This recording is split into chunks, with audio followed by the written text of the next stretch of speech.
مفتی صاحب دین میں صرف باتیں باتیں ہوتی ہیں، اللہ تعالیٰ دعا قبول کرتے ہیں، تم ایک قدم بڑھاؤ وہ 2 قدم بڑھاتے ہیں، لیکن جب میں ان باتوں پر عمل کرتا ہوں تو کوئی نتیجہ نہیں ملا، اس لیے میں نے دین پہ چلنا چھوڑ دیا 3 سال پہلے۔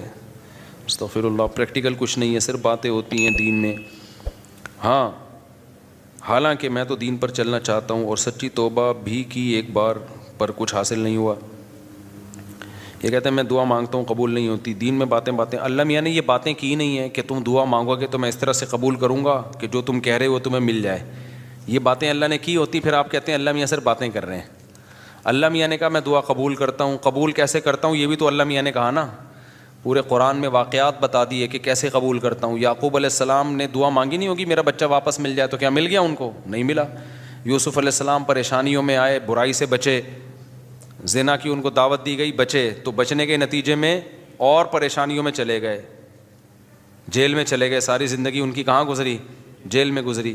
تو قبول ہونے کا یہ مطلب ہی نہیں ہے جو آپ سمجھ رہے ہیں۔ اگر دعائیں ایسے قبول ہوتی تو سارے کافر ہر وقت اللہ سے دعائیں مانگ رہے ہوتے بیٹھ کے، وہ کہتے ہیں یار ہمیں ضرورت ہی نہیں کچھ کرنے کی، ادھر دعا مانگو ادھر قبول ہو جاتی ہے۔ تو یہ ہے، یہ کہ جب دیکھو ایک بات خوب اچھی طرح ذہن میں رکھو، کچھ چیزیں ایسی ہوتی ہیں جو دلائل سے ان کا حقیقت ہونا ثابت ہو جاتا ہے۔ جب ایک چیز کا دلیل سے برحق ہونا ثابت ہو جائے تو پھر اس پہ اٹھنے والے ہر قسم کے اشکالات کا جواب ضروری نہیں ہے۔ مثال کے طور پر آپ کو دلائل سے کسی نے ثابت کر دیا کہ ماں باپ یہ آپ کے ابا ہیں، یہ آپ کی امی ہیں، اور یہ بھی ثابت کر دیا کہ ابا اماں خیر خواہ ہی ہوتے ہیں۔ یہ جب ثابت ہو جائے نا تو پھر ابا اماں اگر آپ کو کوئی کڑوی چیز بھی کھلا رہے ہیں تو پھر ابا اماں کو یہ ثابت کرنے کی ضرورت نہیں ہے کہ بیٹا اس میں تمہارا فائدہ ہے، کیونکہ پھر وہ دلیل دیں گے اس میں تمہارا فائدہ ہے۔ آپ کہو گے پھر یہ کڑوی کیوں مجھے کھلا رہے ہو، میٹھی کیوں نہیں کھلا رہے مجھے، اور کڑوی کھا رہا ہوں تو مجھے موشن بھی لگ رہے ہیں اس سے۔ تو ابا اماں کے پاس اتنا ٹائم نہیں ہوتا، وہ کہیں گے جب ایک دفعہ مان لیا نا کہ ہم تمہارے خیر خواہ ہیں تو ہم کوئی خراب چیز تمہیں نہیں کھلائیں گے۔ ڈاکٹر پر جب آپ نے ایک دفعہ اعتماد کر لیا، پتہ چل گیا کہ یہ ہے ڈاکٹر، تو سوئی لگائے، وہ آپریشن کرے، حتیٰ کہ وہ آپ کی ٹانگ بھی کاٹ کے باہر پھینک دے، تو یہ قصائی پہ تو اعتراض ہوگا کہ یار تو کہہ رہا تھا میں تیرا خیر خواہ ہوں، تو نے میری ٹانگ کاٹ دی۔ لیکن ڈاکٹر اگر وہ صحیح ڈاکٹر ہے، دلائل سے ثابت ہو جائے، تو پھر اس پہ اعتراض نہیں ہوگا۔ اس کی مثال ایسے ہے جیسے ہم سے غیر مسلم لوگ اعتراض کرتے ہیں کہ اسلام میں اسلام کے یہ حکم غلط ہے، یہ حکم غلط ہے، یہ حکم غلط ہے۔ ہم ان سے کہتے ہیں فرض کر لو اس سے اسلام کا غلط ہونا ثابت ہو گیا، تو پھر ہم کیا کریں؟ اسلام چھوڑ دیں؟ پھر ہم جس چیز کی طرف جائیں گے وہ تو اسلام سے بھی زیادہ، اگر فرض کر لو اسلام کو غلط مان لیتے ہیں تو وہ جس چیز کی طرف جائیں گے وہ تو اسلام سے بھی زیادہ غلط ہے۔ یعنی ایک آدمی کہہ رہا ہے کہ تمہارے ابا تمہارے خیر خواہ نہیں ہے تمہارے، تو آپ کیا کہیں گے؟ ٹھیک ہے میں ابا کو چھوڑ دوں، تو تجھے اپنا ابا بنا لوں، پھر میں تو میرا کچھ لگتا ہی نہیں ہے۔ ایک دفعہ کچھ کیا ہوا، عیسائیوں کی طرف سے یا کسی اور مذہب کی طرف سے کچھ اشکالات آئے، انہوں نے کہا اسلام پہ ان کو کچھ اشکالات ہیں۔ میں نے کہا میں ان اشکالات کا جواب دوں گا، لیکن ایک مثال ہے کہ اگر آپ کو وہ جواب نہیں ملتا تو کیا میں عیسائی ہو جاؤں؟ کیا عیسائیت پر اشکالات نہیں ہے کیا؟ تو یہ دنیا میں ہو نہیں سکتا کہ ہر چیز 100% ہر چیز آپ کی سمجھ میں آ جائے۔ جب کچھ بیسک چیزیں جب سمجھ میں آ جاتی ہیں تو پھر آگے ہتھیار ڈالنے پڑتے ہیں آپ کو کہ بھئی آگے وہ سمجھ میں آئے نہ آئے، آپ نے یہ ماننا پڑتا ہے کہ جو چیز سمجھ میں آ جائے ٹھیک ہے، نہیں آئے تو بھئی میرا علم کیا ہے؟ ناقص ہے۔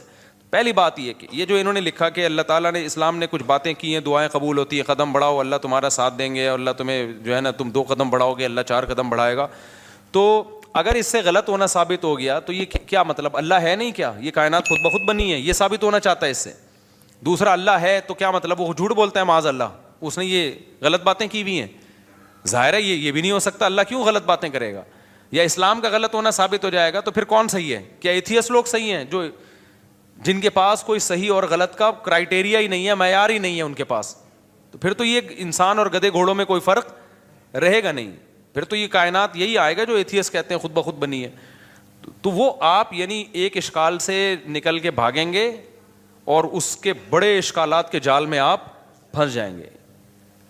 تبھی یہ جو ایتھیسٹ لوگ ہیں نا جو کہتے ہیں کہ ان کی سمجھ میں یہ نہیں آتا کہ یہ کائنات تو خود سے بن نہیں سکتی تو اللہ خود سے کیسے بن گیا، یہ بڑا اشکال دہرایا جاتا ہے۔ ہم ان سے کہتے ہیں کہ آپ کو یہ سمجھ میں نہیں آ رہا کہ اللہ ہمیشہ سے کیسے ہے، اور اس کی بیس پہ آپ اللہ کا انکار کر کے اس کائنات کو ہمیشہ سے مان رہے ہو، یہ سمجھ میں آ رہا ہے آپ کے کہ یہ ہمیشہ سے ہے، حالانکہ یہ زیادہ بڑا اعتراض ہے یہ تو مادی چیز ہے, اس میں تو چینجر کے بغیر چینجنگ نہیں ہو سکتی, تو کریٹر کے بغیر یہ کریٹ کیسے ہو گئی؟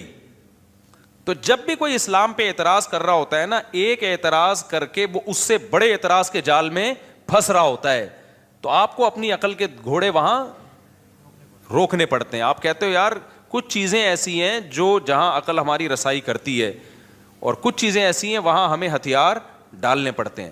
تو یہ نہیں ہو سکتا کہ کائنات خود سے بنی ہے, یہ بھی نہیں ہو سکتا کہ جس نے بنایا ہے اس نے انسانوں کو آزاد چھوڑ دیا ہو, کوئی ہدایت نہ دی ہو, اور یہ بھی نہیں ہو سکتا کہ وہ ہدایت اسلام کے علاوہ کوئی اور ہو, کیونکہ وہ قانون ہمیں ہدایت اسلام میں ہی ملتی ہیں, اس کے علاوہ کہیں اور نہیں ملتی. اب اگر اسلام ایک بات کہہ رہا ہے تو اس کا ظاہر آپ کی سمجھ میں نہیں آ رہا, تو بھائی پھر آپ دوسری آیتیں اور دوسری احادیث اور قرآن کی دوسری آیتیں ملا کے دیکھو گے تو آپ کو اس کا مطلب سمجھ میں آئے گا. اللہ نے یہ باتیں کی ہی نہیں ہے. جو کہہ رہے ہیں نا اسلام تو باتیں کرتا ہے, عملی طور پر تو کچھ نظر نہیں آتا. یہ بہت سے لوگوں کو اشکال ہوتا ہے, کتنی زیادہ تر عاشقوں کے ساتھ ایسا ہوتا ہے. ایک عاشقہ تھی, ڈاکٹر پہ عاشق ہو گئی تھی, یہ 10 سال پرانی بات ہے, اب سمجھ میں نہیں آئے گا کس کی بات ہو رہی ہے. اس نے مجھے بتایا میں اللہ سے دعائیں مانگ مانگ کے تھک گئی. وہ ہاؤس جاب میں اس کے ساتھ جاب کرتا تھا نا, وہ لڑکا بھی ڈاکٹر بنا تھا, یہ بھی ڈاکٹر بننی تھی. مجھے اس سے عشق ہو گیا, میں دعائیں مانگ مانگ کے تھک گئی, اللہ دے ہی نہیں رہا. تو کہاں ہیں وہ دعائیں, کہاں ہیں وہ سب چیزیں جو اللہ نے وعدے کی ہیں؟ تو کچھ بھی نہیں ہے, ایسی ہی باتیں ہیں. کچھ لوگ کیا کرتے ہیں, ہمارے محلے میں ایک صاحب بیمار ہو گئے, تو ان کو کسی نے بتایا کہ یہ وظیفہ پڑھو, قرآن کی یہ آیتیں پڑھو, ٹھیک ہو جائیں گے تمہارے ابا. وہ سارا دن پڑھتے تھے, آیت کریمہ بھی پڑھی, وہ پھر ابا کا پھر بھی انتقال ہو گیا. اور انتقال بھی ایسے ہوا کہ ڈاکٹروں نے کہا تھا کہ احتیاطاً آپریشن کروا لیں آپ. ویسے وہ ٹھیک ٹھاک تھے, احتیاطاً آپریشن کے چکر میں گئے اور نکلے ہی نہیں آپریشن تھیٹر سے ہی, ان کی ڈیڈ باڈی ہے. اچھے بھلے ہنستے کھیلتے گئے تھے, وہ آپریشن ہی ناکام ہو گیا. تو انہوں نے کہا ہم نے تو اتنے وظیفے پڑھے. تو بھائی اللہ میاں نے اگر یہ کہا ہوتا نا کہ میں دعا اس طرح سے قبول کروں گا کہ جس کو ٹھیک ہونے کی دعا مانگو گے ٹھیک ہو جاؤ گا, تو پھر لوگ مرتے کیا؟ پھر تو انسان کی عمریں سب کی 90 سال لازمی عمر ہوتی, کیونکہ کون بوڑھا نہیں ہے جس کے لیے, کون بیمار نہیں ہے جس کے لیے پیچھے دعائیں نہیں مانگی جاتی. دعا کا مطلب ہمیں یہ بتایا گیا ہے کہ تم نے اپنا کیس فائل کر دیا اللہ کے دفتر میں, اپنی ذمہ داری تمہاری ہو گئی ہے پوری. بڑا آفیسر بیٹھا ہوتا ہے نا, تو آپ جاتے ہیں اس سے کوئی ریکویسٹ کرتے ہیں, کہتے ہیں بھائی یہ پروسیس ہے, اس کو فالو کرو, اور اپنی فائل یہاں ویزے کے لیے آپ نے اپلائی کر دیا نا, ٹھیک ہے, آپ کی ذمہ داری کیا ہو گئی, پوری ہوگی. آپ کو انٹرویو کے لیے بلایا جائے گا, ہم نے ویزا دینا ہوگا دیں گے, نہیں دینا ہوگا نہیں دیں گے.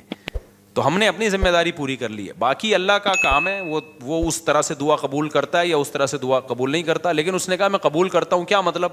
پھر اس نے قبول کرنے کا مطلب ہمیں بتایا ہے. بعض دفعہ میں وہی چیز تمہیں پکڑا دوں گا جو تم چاہ رہے ہو, بعض دفعہ اس کا کوئی آلٹرنیٹ میں تمہیں دے دوں گا, بعض دفعہ کوئی مصیبت آنے والی ہوگی وہ مصیبت میں تم سے ٹال دوں گا. کچھ بھی نہیں, آخری درجہ حدیث میں آتا ہے اس کے بدلے میں اجر دے دوں گا جو آخرت میں ملے گا تمہیں. اب جس کو آخرت پر ایمان ہوگا وہ مان لے گا, جس کو نہیں ہوگا تو اللہ کہتے ہیں جاؤ نہ مانو. پھر تو بدماشی تھوڑی ہے اللہ کے سامنے کسی کی. کوئی کہتا ہے یار آخرت میں کیوں, مجھے دنیا میں چاہیے. اللہ کہتے ہیں تم آخرت کو نہیں مانتے تو جاؤ تم. تو یہ اللہ میں باتیں یہ والی کی ہیں جو میں آپ کو بتا رہا ہوں. ان باتوں میں اللہ پورا نہ اتر رہا ہو تو پھر آپ بات کرو. اور یہ بھی آپ کی بات ہے کہ آپ کو پوری ہوتے ہوئے نظر نہیں آ رہی. ہم نے اپنی زندگی میں اپنی دعاؤں کو پورا ہوتا ہوا, میرے کتنے مسائل حل ہوئے ہیں الحمدللہ. آج تک جتنے مسائل میں نے اپنے آپ کو ڈالا ہوا ہے آپ سوچ سکتے ہو کتنی ذمہ داریوں میں ڈالا ہوا ہے نا ہم نے اپنے آپ کو. ہمارے تو سارے مسائل بھائی دعاؤں سے ہی حل ہو رہے ہیں. سارے مسئلے اللہ کا شکر ہے ہمارے دعاؤں سے حل ہو رہے ہیں.